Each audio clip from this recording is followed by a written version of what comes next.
राकेश। महिमा recording studio, बड़का गांव, गोपालगंज।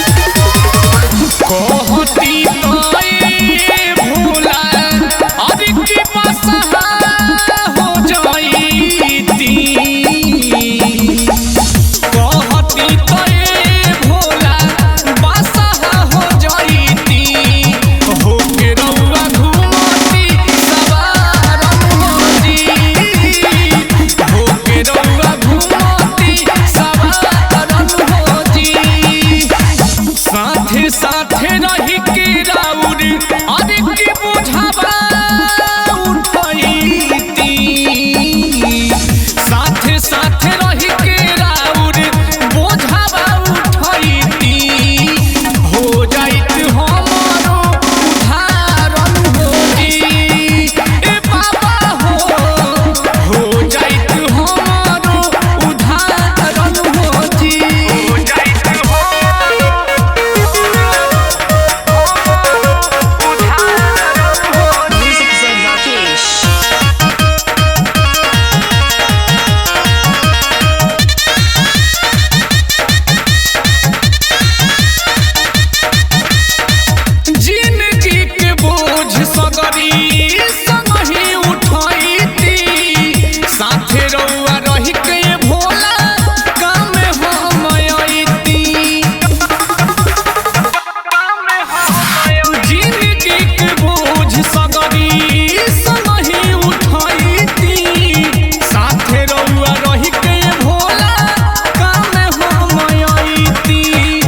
कहती तारे भोला अरे के डमरू हो जाईती कहती तारे भोला डमरू हो जाईती सुर के रउआ बनती सिंगारन होती ए बाबा हो सुर के रउआ बनती सिंगारन होती सुर के रउआ